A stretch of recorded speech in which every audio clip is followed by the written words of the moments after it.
Borders might just be invisible lines on a map, but they have a huge impact on how we live. While Victoria is the second smallest state in Australia, we have our fair share of strange and interesting boundaries. So in today's video, we're going to look at some of these lines with weird and wonderful quirks right across our state. Before we start, a quick reminder to subscribe if you haven't already, so that you can stay up to date on future videos and continue supporting the channel. And a big thanks to everyone who's done so already. The first one that we're going to look at is also probably the best known, where three state borders meet, but not quite all in the same place. What is today known as McCabe Corner is where the straight north-south border for New South Wales connects with Victoria. But the South Australian border, which looks like it should run along the same line if you look at a zoomed out map, meets the Victorian border about 3.6 kilometres further west. So how did this happen? Well, it began with the early European settlement of Australia when each colony's boundaries were drawn. South Australia was created as a colony in 1836, and its eastern boundary with New South Wales was proclaimed as lying on the 141st meridian east of longitude, shown here on this map. At the time, Victoria did not exist as a separate colony and was part of New South Wales. Unfortunately, when Charles Tyers did the first survey of the border a few years later in 1839, he made a big mistake. Tyers used a rock as his survey's starting point that was later found to have been 3.3 kilometres away from the exact line of the 141st meridian east. Over time, separate surveys over the rest of the 19th century surveyed the border north of the Murray River correctly, along the exact alignment of the meridian, and this began to create some confusion.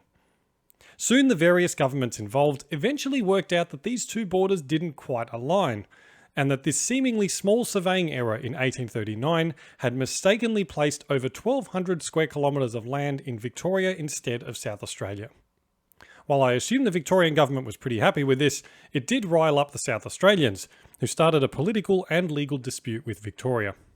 There were many attempts to seek monetary damages and negotiate a settlement.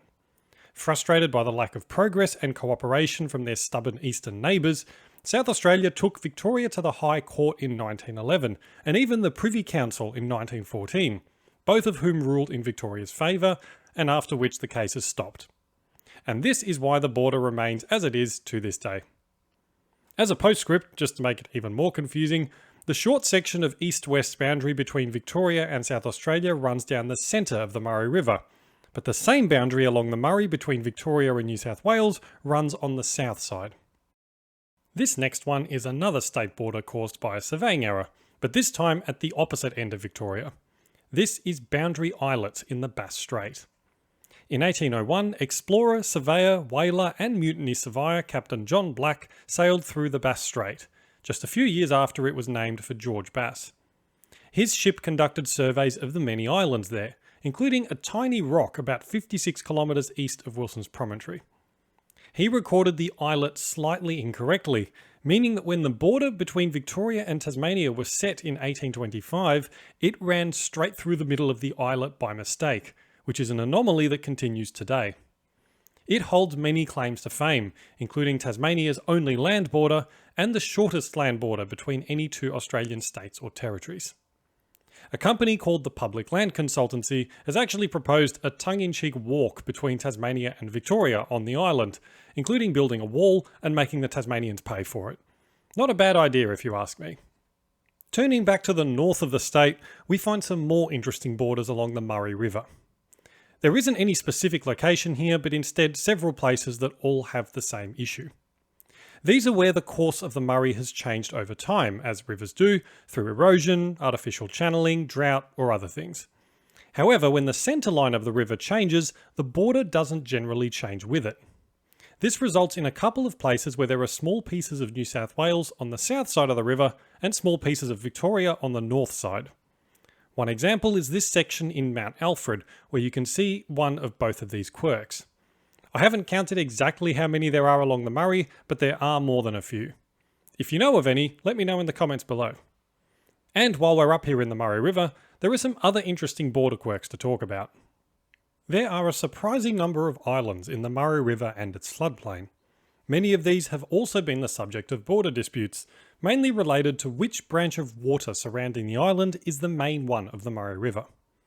The reason that this matters is that the river itself is considered to be legally part of New South Wales, which is why the state border along most of its length runs on the south bank of the river. Two of these, Beveridge Island and Pental Island, both near Swan Hill, are in this situation.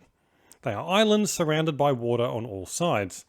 On one is the Murray River proper, while the other is what is called an Anna branch.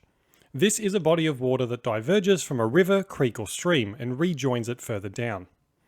In other words, because the Murray River is legally considered to be the northern watercourse in the case of Pental Island, by definition the south side of the river is in Victoria. But resolving which watercourse is which can be unclear and has resulted in a lot of legal arguments. The last one that we're going to talk about is what I think is the only exclave in Victoria. An exclave is a section of territory that is completely separated from the rest by another territory. In other words, they're two separate areas that you cannot travel between without going through another area. This is a small part of the Shire of Murrindindi at its border with the Shire of Yarra Ranges. There's this small area here that's separated from the rest of Murrindindi Shire by the Lake Mountain Alpine Resort. The resort's border connects at both ends to the neighbouring Shire of Yarra Ranges. As far as I can tell, there aren't any buildings or anything else other than bushland, a creek and mountains. But it is still pretty interesting as the only exclave that Victoria has. So those are 5 of Victoria's weird and wonderful border anomalies. There are many others of course, but that's all we have time for today. Let me know in the comments if you know of any others or if you visited any of these places. Don't forget to subscribe if you enjoyed the video, and if you're interested, head on over to the supporters portal, where you can sign up for early video access and work in progress updates. Link is in the description below. As always, thank you so much for watching, and I'll see you next time.